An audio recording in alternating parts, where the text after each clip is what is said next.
Oke, halo teman-teman semuanya. Ya, kita ketemu lagi di podcast yang kedua. Masih menyambung tema kemarin yang sempat kita bahas tentang apa itu latar belakang penggabungan Kabupaten Adikarta dengan Kabupaten Kulon Progo, teman-teman. Dan lebih banyak ke pertemuan kita sekarang nih, kita akan bahas mengenai latar belakangnya. Dan latar belakang yang saya akan sampaikan tadi itu mungkin belum banyak orang yang uh, tahu ya, tapi menurut beberapa sumber, hal-hal ini juga sangat mungkin menjadi beberapa faktor yang berpengaruh terhadap penggabungan itu, teman-teman semuanya. Nah, jadi seperti apa tahapannya? Nanti kita akan lihat bareng-bareng gitu ya. Dan tentu terkait wawasan sejarah seperti ini sangat terbuka sekali untuk ada gagasan lain, teman-teman. Dan barangkali ada literatur lain yang bisa memperkuat gagasan ini atau mungkin menyanggah gagasan ini, sangat terbuka sekali untuk kita bisa berdialog dan berdiskusi. Mungkin teman-teman juga bisa tuliskan di komen ya, barangkali ada inputan pemahaman lain kaitannya dengan latar belakang dan proses penggabungan kabupaten kita, ya, Kabupaten Adikarta dengan Kabupaten Kulon Progo begitu ya. Oke, baik. Nah, teman-teman semuanya, ada dua hal setidaknya yang cukup menjadi alasan kuat dan menurut beberapa sumber ya yang mendapatkan cerita ini dari orang tuanya, dua hal ini menjadi sesuatu yang pada akhirnya sangat diperhitungkan. Ada wacana untuk ayo kita gabung aja gitulah ibaratnya, bahasa mudahnya gitu ya. Nah, yang pertama adalah gini, di sisi Kabupaten Adikarta, teman-teman, itu setelah tahun 35-an ya kurang lebih, tahun 1933 itu terjadi Malaysia, atau nyebutnya Malaysia apa Malaysia gitu ya. Itu semacam krisis ekonomi global yang melanda dunia, dan banyak industri di seluruh dunia itu sangat terpengaruh dengan krisis ekonomi ini gitu. Dan tidak terkecuali dengan pabrik gula di Sewu Galur, teman-teman. Itu satu-satunya pabrik gula di wilayah Kulon Progo ya yang tercatat dalam sejarah. Nah, adanya krisis ekonomi itu menjadikan tamparan besar itu buat masyarakat di Adikarta dalam hal ini, karena suka tidak suka ya, memang industri pengolahan tebu waktu itu di Sewu Galur itu menjadi satu industri yang sangat menjadi gantungan kehidupan masyarakat di Sewu Galur sebenarnya. Nah, gulung tikar di tahun 1935-an lah kurang lebih, itu kemudian ya tiba-tiba Adikarta tidak punya sesuatu yang kemudian menjadi nilai jual lebih lah, kurang lebih seperti itu. Nah, kemudian ketika kita tarik ke belakang lagi, sebenarnya pabrik gula ini sangat menunjang modernisasi dari wilayah Adikarta. Sebut saja di peta tahun 1930-an lah yang saya dapat, itu masih ada jalur-jalur kereta lori, teman-teman. Kereta lori itu satu rangkaian kereta yang fungsinya bisa beragam, bisa untuk mengangkut manusia sebagai alat transportasi begitu, bisa juga mengangkut barang. Dan untuk konteksnya dari Sewu Galur ini belum bisa dipastikan apakah lori itu tuh hanya untuk mengangkut tebu atau juga mengangkut manusia tuh ya, dari Sewu Galur dan keluar Sewu Galur. Meskipun ada satu foto lama yang menunjukkan bahwa ada manusia yang sempat naik di kereta yang kita sebut dengan kereta lori itu sebenarnya. Tetapi tidak ada bukti lain yang kemudian bisa menguatkan itu, khususnya karena teman-teman semua harus tahu bahwa ternyata jalur kereta lori ini itu bukan cuma dari Sewu Galur kemudian Brosot kemudian ke arah Bantul ya, bukan cuma itu ternyata jalurnya, tapi juga ada jalur yang menghubungkan antara Sewu Galur, stasiun Sewu Galur maksud saya, dengan stasiun Wates teman-teman. Itu ada jalur lori juga dari situ. Nah kalau misal kita mau bedah nih jalurnya, itu melewati jalan Panjatan arah Galur itu ya teman-teman ya. Kemudian begitu sampai daerah Panjatan, persisnya di daerah apa itu namanya, ada semacam markas tentara ya, saya lupa itu markas dengan level kodim atau apa gitu, saya agak lupa. Nah di situ itu ada percabangannya, ada yang belok ke selatan, kemudian ada yang lurus ke arah barat teman-teman, ke arah Nagung ya. Untuk yang ke selatan saya tidak bahas, tapi nanti juga ada belokannya lagi di daerah sekitar GKJ Wates Selatan ya, di sana itu ada belokan lagi, ada percabangan lagi di sana. Tapi fokus saya pengen ajak teman-teman untuk lurus dulu ke arah Nagung teman-teman, Permata Nagung ya, tahu ya. Kemudian rel kereta itu yang kita sebut dengan kereta atau apa namanya, istilahnya itu Decauville gitu ya. Di perempatan itu kemudian belok kanan teman-teman, ke arah kiri Peni, kemudian lurus terus ke arah mana, Karangnongko ya, Proliman Karangnongko itu, Patung Kuda, Patung Jagung Serang. Kemudian ke utara lagi menyusuri jalan yang ke arah Pasar Wates itu dan ke arah Stasiun Wates.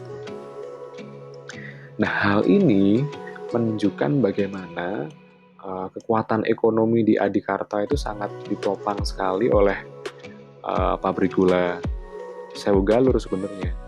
Begitu pabrik itu kolaps, begitu pabrik itu akhirnya runtuh secara mendadak, ada semacam kesan bahwa banyak masyarakat yang pada akhirnya kehilangan pekerjaan, begitu. Karena ya mengolah tebu pun mau dibuat apa sekarang, karena tidak ada pabrik yang kemudian bisa mengolah itu, begitu. Padahal lahan yang dipunya masyarakat itu ya terbatas teman-teman di Adikarta itu. Pada akhirnya ada semacam anggapan ya, ada dugaan bahwa hal-hal semacam inilah dari faktor pertanian atau perkebunan seperti inilah yang kemudian menjadi salah satu faktor yang cukup signifikan yang pada akhirnya menjadi satu alasan untuk Adikarta itu harus digabungkan dengan Kulon Progo teman-teman. Nah teman-teman semuanya ya, masih terkait dengan hal itu teman-teman, pabrik gula Sewu Galur teman-teman yang pada akhirnya harus gulung tikar di sekitar tahun 1935an tuh ya, sebenarnya sempat berusaha untuk terus survive ya sebenarnya. Itu terlihat dari dokumen koran-koran lama yang pernah saya baca juga, pernah saya lihat.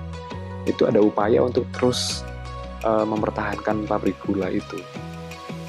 Tapi ya pada akhirnya juga susah juga gitu, karena ya harga gula di dunia anjlok teman-teman.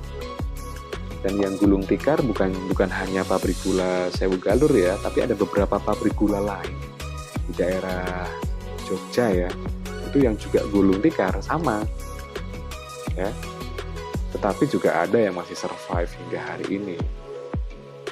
Tapi tidak sedikit juga yang akhirnya juga lenyap teman-teman. Oke, nah untuk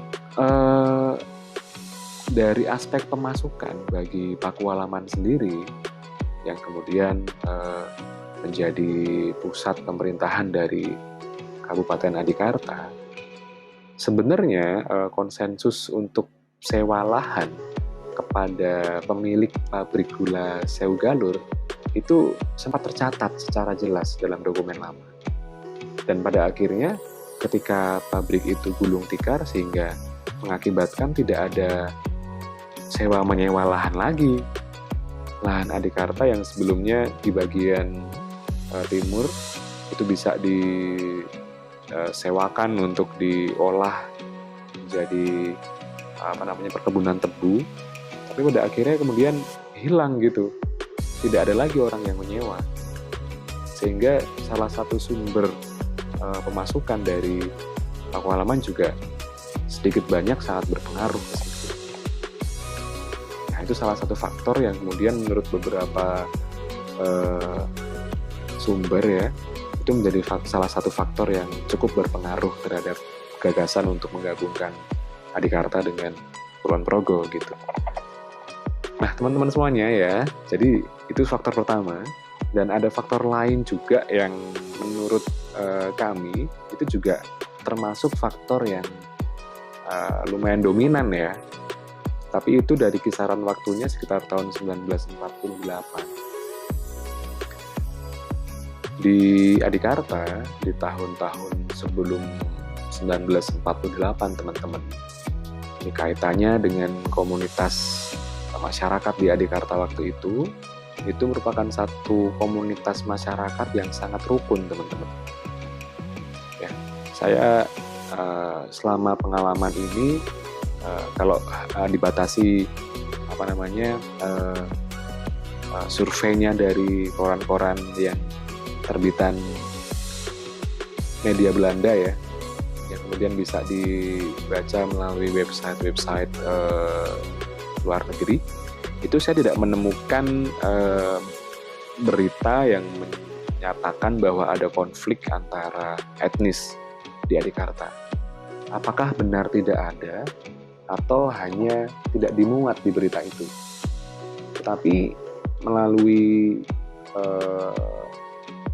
monumen yang saat ini ada di Tetek Wetan teman-teman ya, yang itu merupakan monumen ucapan terima kasih oleh warga etnis Tionghoa kepada Puro Paku Alaman waktu itu, yang memberikan kesempatan untuk mereka bisa berusaha bisnis ya dalam hal ini, kemudian juga tinggal di Adikarta. Itu menunjukkan bahwa ada keharmonisan dalam kehidupan masyarakat di Adikarta waktu itu. Tetapi di tahun 48 hal itu kemudian sedikit goyang.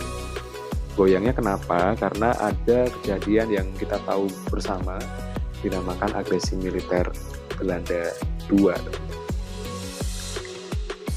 Menurut informasi dari narasumber kami juga bahwa kita tahu bahwa Kabupaten Adikarta itu terakhir banget nih ya, sebelum pada akhirnya bergabung dengan Kabupaten Kulon Progo, itu beribu kota di Wates. Wates itu merupakan ibu kota Kabupaten Adikarta. Sebelumnya di Bendungan ya. Sebelumnya. Nah, Wates ini menjadi ibu kota kabupaten dan daerah yang sekarang kita tahu bernama daerah Wetan Pasar teman-teman. Saya ambil contoh aja tuh ya, itu daerah BPD yang sekarang menjadi Bank BPD. Kemudian daerah yang dusun depan pasar persis ya teman-teman. Atau teman-teman mungkin misalnya ada di posisi Pasar Wates, maka di depannya Pasar Wates itu dulu merupakan pecinan. Saya belum bisa menggambarkan pecinannya itu seperti apa. Apakah seperti yang ada di Malioboro sana, atau mungkin jauh lebih kental nuansa Tionghoanya seperti di daerah Mangga 2 di Jakarta. Saya belum bisa bayangkan itu. Tetapi masyarakat waktu itu menganggap bahwa daerah itu merupakan pecinannya Wates. hal ini ditandai dengan kesaksian dari salah satu orang tua dari narasumber kami bahwa ya mereka cerita bahwa waktu itu memang banyak masyarakat Tionghoa di situ yang jualan gitu. Jualan menggunakan ruko, teman-teman. Rumah toko gitu ya. Yang waktu itu belum lazim. Rumah toko sendiri memang diperkenalkan oleh masyarakat Tionghoa sebenarnya. Rumah yang yang difungsikan juga sebagai tempat berjualan gitu. Nah, selain di daerah depan pasar itu, di daerah belakang pasar juga ada satu tempat untuk madat, teman-teman. Madat itu seperti menghisap candu ya. Candu itu layaknya mungkin cimeng ya kalau sekarang ya, atau apa ya. Ya sesuatu yang kemudian itu bisa memabukkan dan membuat kita berhalusinasi. Ya layaknya kita mungkin menghisap narkoba gitu ya, tapi jangan sekali-kali kita coba yang namanya narkoba. Tapi kurang lebih waktu itu, di tahun itu, yang namanya candu itu menjadi sesuatu yang punya nilai ekonomis sangat besar juga untuk pemerintah kolonial Belanda waktu itu. Dan oleh pemerintah Belanda itu diserahkan pendistribusiannya kepada warga Tionghoa waktu itu, sehingga ternyata hal ini juga berlaku di daerah Wates.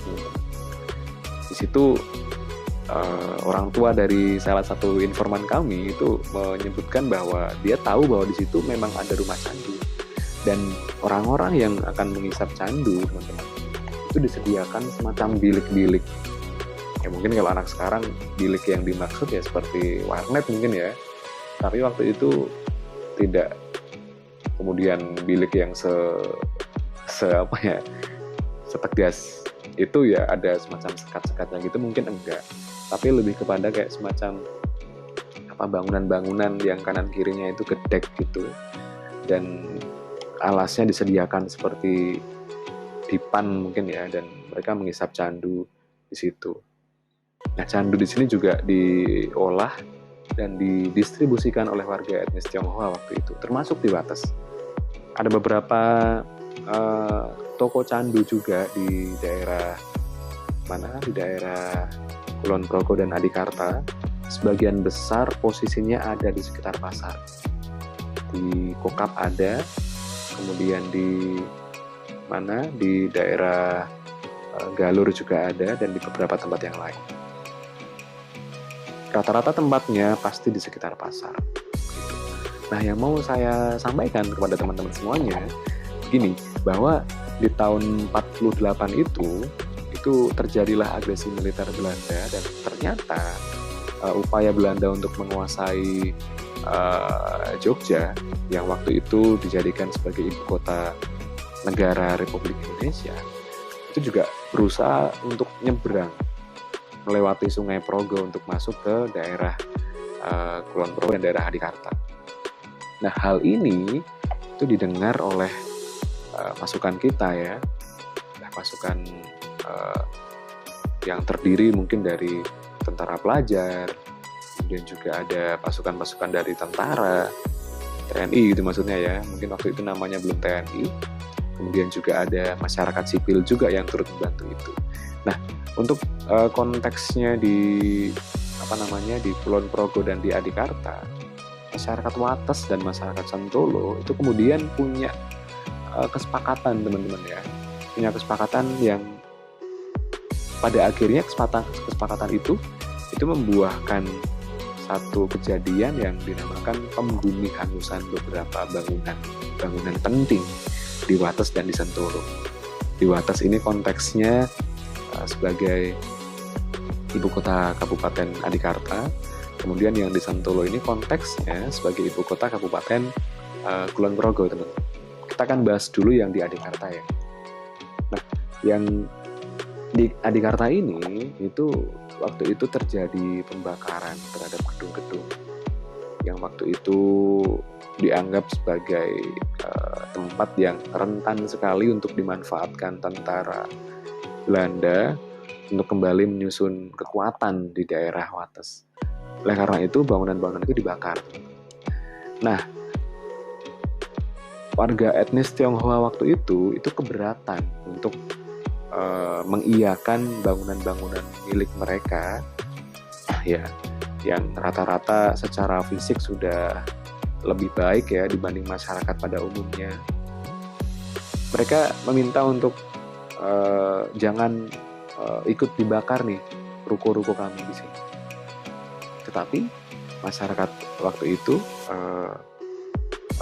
mungkin juga tentara dan dia masyarakat secara umum itu menganggap permintaan itu sebagai satu tindakan yang tidak kooperatif begitu ya, sebagai tindakan yang kemudian kontradiktif dengan apa yang sedang diperjuangkan masyarakat secara umum. Mereka menolak untuk rukonya dibakar. Warga etnis Tionghoa itu menolak rukonya dibakar, tetapi pada akhirnya ruko-ruko itu tetap dibakar, teman. Sehingga di daerah depan Pasar Wates itu hampir tidak kelihatan ya, karena ya memang sudah dibakar. Nah, karena akan dibakar gedungnya, bangunannya, dan tidak cukup waktu bagi masyarakat etnis Tionghoa untuk bisa menyelamatkan harta bendanya, maka beberapa mereka kemudian menggali tanah di rumah-rumahnya, kemudian memasukkan harta bendanya itu ke situ, ke tanah itu. Ya, ini kisah yang diceritakan oleh narasumber saya, dan dia mengisahkan ini dengan cukup kecewa juga kenapa hal ini kok sampai terjadi, padahal ini kan masyarakat kita juga. Tapi ya sudah, itu merupakan bagian dari sejarah gitu. Nah, ketika proses penggalian itu dilakukan, kemudian dimasukkan ke sana tuh beberapa harta bendanya, itu sebenarnya sempat diketahui juga oleh masyarakat kita ya, tetapi ya karena kita tujuannya mungkin hanya untuk yang penting bangunannya tidak dipakai aja gitu, maka ya mungkin yang semacam itu sedikit diindahkan oleh masyarakat yang waktu itu sedang berjuang. Beberapa hari setelah proses pembakaran selesai, kemudian beberapa warga etnis Tionghoa di Wates itu kemudian datang kembali setelah dari pengungsian. Dia datang kembali kemudian menggali lagi itu tanahnya dan mengambil harta benda. Setelah tahun 1948, jumlah warga etnis Tionghoa di Kulon Progo secara umum ya, dan Adikarta secara umum ya, itu menjadi sangat sedikit sekali. Karena apa? Ya mereka kemudian mengungsi tentu saja teman-teman, dan pengungsian mereka tidak jelas juga kemana aja, tetapi dari data yang kami dapat itu ada yang kemudian berpindah ke Kutoarjo, ada yang ke Yogyakarta, ada yang ke Bantul juga. Jadi memang hari ini kita sulit untuk menemukan warga keturunan Tionghoa, meskipun ada, tapi jumlahnya tidak banyak. Sedangkan dulu jumlahnya banyak banget. Saya pernah membaca satu sensus di tahun berapa gitu, saya lupa. Di situ menyatakan ada beberapa sejumlah orang Eropa, sejumlah orang India, dan beberapa orang Tionghoa dan beberapa masyarakat di luar etnis itu yang mendiami Adikarta secara umum. Saya pernah lihat itu dokumennya, tetapi belum berhasil saya temukan kembali. Dan di situ memang ratusan jumlah orangnya, ada puluhan kepala keluarga teman-teman. Ya. Di Wates banyak sekali masyarakat etnis Tionghoa waktu itu, tapi karena kejadian itu kemudian ya sudah, tahun itu menjadi tahun-tahun yang cukup kelam dalam kehidupan masyarakat Adikarta, teman-teman. Cukup kelam kenapa? Karena kita sadari betul bahwa masyarakat Tionghoa ini memegang peranan penting dalam alur perekonomian masyarakat ya. Itu tahun 48. Dan 3 tahun setelah itu kemudian Adikarta dan Kulon Progo akhirnya bergabung. Ya. Ada semacam kesan bahwa proses penggabungan itu besar kemungkinan juga melibatkan faktor-faktor ini gitu, sehingga faktor kedua dalam hal ini terkait dengan agresi militer Belanda kedua ini juga mengakibatkan wacana untuk penggabungan wilayah Adikarta dengan wilayah Kulon Progo itu kemudian mengemuka dan pada akhirnya disetujui oleh Sri Sultan Hamengkubuwono IX dan Pakualam ya waktu itu. Nah, ini konteksnya Adikarta. Nah, konteksnya dari sisi Kulon Progo juga hampir sama. Waktu itu juga wilayah Santolo juga mengalami pembumi hangusan begitu ya. Dan bukan cuma di bumi hanguskan ya, tetapi juga banyak pohon yang ditebang kemudian akan melintang di jalan gitu. Bahkan jembatan yang saat ini ada di daerah, mungkin teman-teman tahu ya, itu Pegadaian di Santolo ya. Kalau kita lurus terus ke arah Kaliagung teman-teman, itu ada jembatan pertama. Nah, jembatan itu waktu tahun 1948 itu sempat dirobohkan oleh para pejuang kita waktu itu untuk menghalangi tentara Belanda itu masuk lebih jauh ke arah Kulon Progo teman-teman. Ya pada akhirnya ada kolaps juga di tahun-tahun itu. Nah, ada satu catatan di buku sejarah terkait dengan misi Zending di Indonesia, khususnya di Yogyakarta teman-teman ya. Zending dalam hal ini itu artinya adalah satu organisasi yang berusaha untuk menyiarkan agama Kristiani teman-teman ya, dengan pelayanan-pelayanan di bidang pendidikan dan bidang kesehatan serta bidang-bidang yang lain. Nah, ada catatan lama juga yang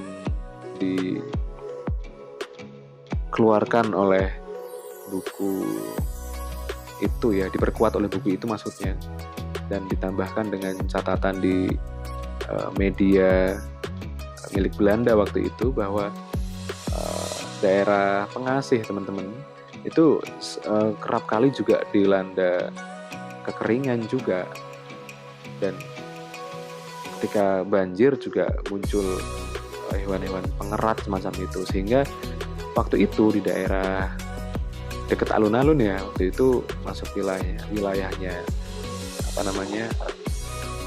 Adikarta itu berdiri rumah sakit Petronella teman-teman semuanya ya. Sekarang menjadi dinas kesehatan itu tempatnya di utara rel kereta api. Nah, menurut studi dari para dokter di rumah sakit Petronella, memang ada baiknya ibu kota Kulon Progo yang di Pengasih maksud saya, sebelum pindah ke Santolo itu diwacanakan untuk pindah teman-teman, karena ya tadi Pengasih kekeringan kalau musim kering ya, kemudian juga ada hewan-hewan yang kemudian menjadikan warga terserang penyakit, maka diusulkanlah untuk memindah ibu kota Kabupaten Kulon Progo ke Santolo tadi. Nah, ini membuktikan bahwa secara lingkungan teman-teman, bahwa dua daerah ini sebenarnya juga saling membutuhkan, kami rasa ya, karena dua daerah ini secara kemandirian memang perlu saling dukung gitu, sehingga wacana-wacana untuk menggabungkan Adikarta dengan Kulon Progo itu lantas kemudian disetujui karena ya memang itu secara sejarah banyak hal yang terjadi di dua daerah ini yang kemudian menjadi pertimbangan penting untuk dua daerah ini pada akhirnya bergabung. Ya, jadi dua faktor itu yang besar kemungkinan juga sangat berpengaruh terhadap latar belakang atau alasan kenapa Adikarta harus bergabung dengan Kulon Progo gitu. Menjadi satu kabupaten baru yang mandiri dan yang pada akhirnya masyarakat sekarang hari ini tahu di tanggal 15 Oktober tahun 1951 itu secara resmi Kulon Progo kemudian bergabung dengan Adikarta. Oke? Itu dulu ya mungkin yang bisa saya jelaskan kaitannya dengan latar belakangnya dan bagaimana tahapan untuk diskusi penggabungannya, bagaimana rincian teknis sosialisasi, kemudian siapa saja yang kemudian memutuskan bergabung dua daerah ini, lantas siapa saja yang hadir waktu diskusi, ya itu nanti akan dibahas di podcast selanjutnya. Ditunggu dalam beberapa saat ke depan.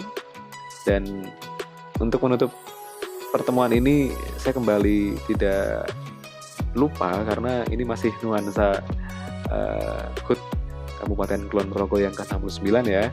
Saya juga mengungkapkan kebahagiaan saya pribadi sebagai masyarakat Kulon Progo dan mendorong teman-teman semuanya untuk terus berkarya buat daerah kita, tentu dengan talenta kita masing-masing. Jangan lupa untuk subscribe dan like ya teman-teman semuanya. Juga ditunggu untuk komen-komennya supaya channel Wates Pahpoh semakin berkembang dan banyak hal-hal baik atau informasi-informasi lain yang bisa kita bagikan. Terima kasih semuanya.